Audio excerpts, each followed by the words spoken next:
Introduction. Your kitchen shelves must be neatly arranged with rows of food containers, mostly made up of plastics. Plastics have taken so much prominence in our lives now that we have replaced materials like aluminium, iron, steel, and glass with plastics. So let us find out more about plastics in this lesson, where you will study about the general properties of plastics and their importance in our everyday lives.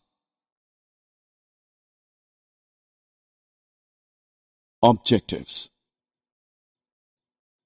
At the end of this lesson, you will be able to define plastics, define thermoplastics and thermosetting plastics, explain the characteristics of plastics and its importance in our everyday life, discuss the harmful effects of plastics on our environment.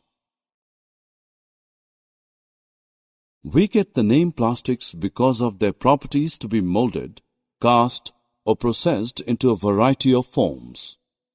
It is chemically obtained mostly by synthesis of petroleum and natural gas. Like the synthetic fibers, plastic is also a polymer that is made by joining many small similar units. Do all the plastics have the same type of arrangement of units? No. Some plastics have a linear arrangement, whereas others are cross-linked. Have you ever observed what happens when a polythene bag is burnt? Yes, it melts and you can see its droplets falling off apart from the noxious smell it produces. Do all plastics melt upon burning? Let us find out. There are two types of plastics based on their reaction upon being heated.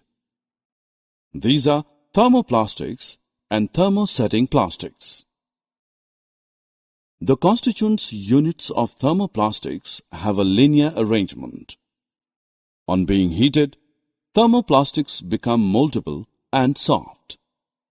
Now they can be recast in different shapes and then cooled, causing them to harden without any chemical change.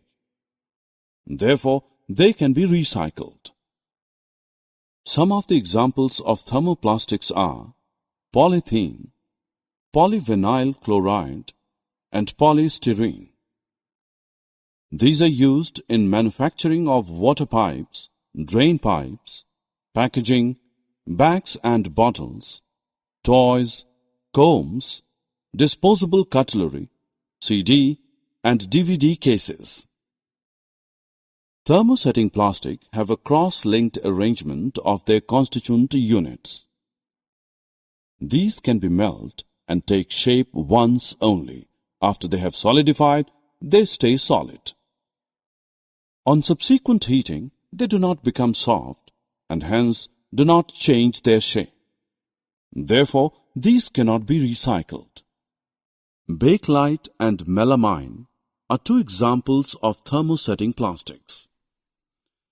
The familiar electrical switches, handles of utensils are made of bakelite as it is a poor conductor of heat and electricity, whereas melamine is used for making floor tiles and kitchenware and certain fabrics as it is fire resistant. Why are plastics so widely in use?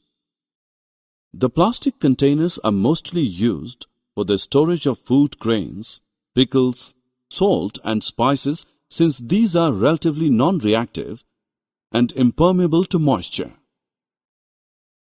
Since plastic is a poor conductor of electricity, the electrical wires have plastic covering. Did you ever notice that the utensils which are used for cooking have plastic handles?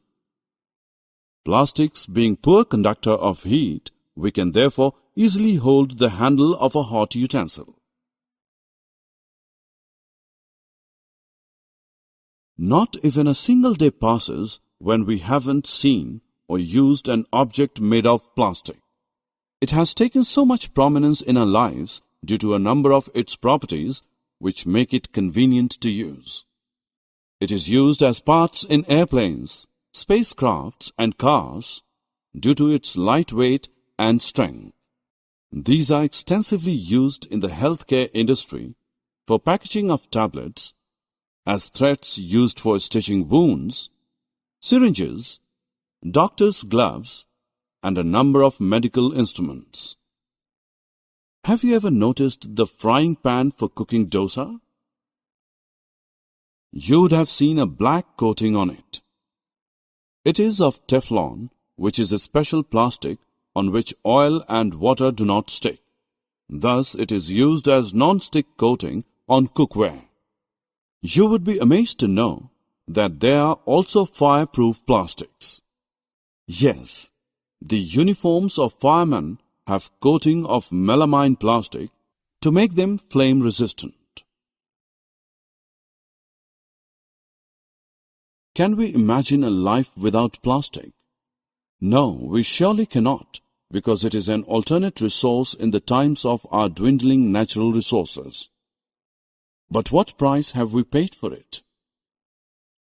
We know that plastic, being a synthetically derived substance, is non-biodegradable, since the enzymes required for its decomposition are absent in the decomposers, such as various bacteria and fungi.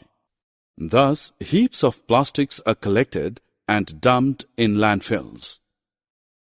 They will stay there for several hundred years, releasing toxic chemicals into the soil and nearby water resources.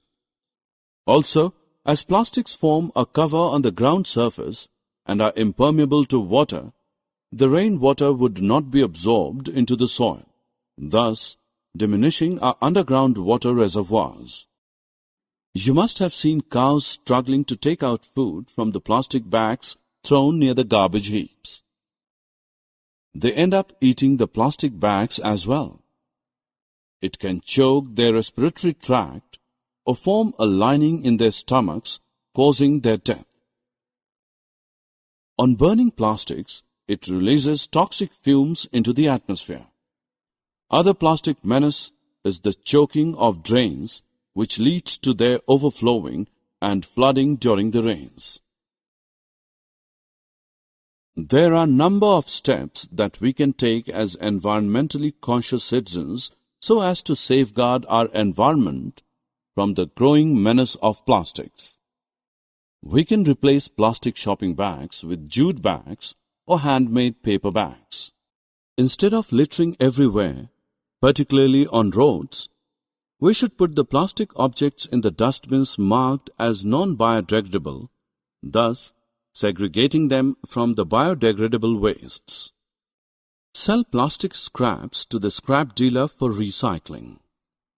Adopt the policy of 4 R's, which is reduce, reuse, recycle, and recover.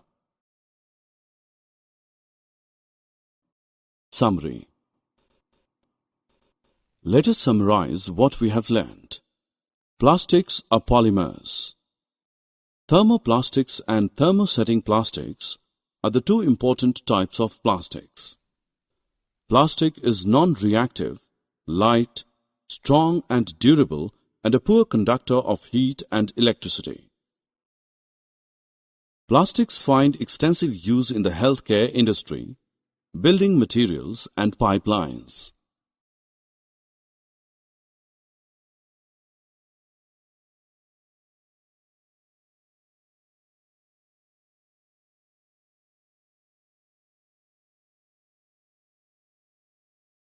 On burning, the plastics release poisonous gases.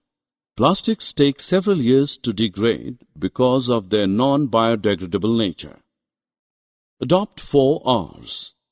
Reduce, reuse, recycle, and recover.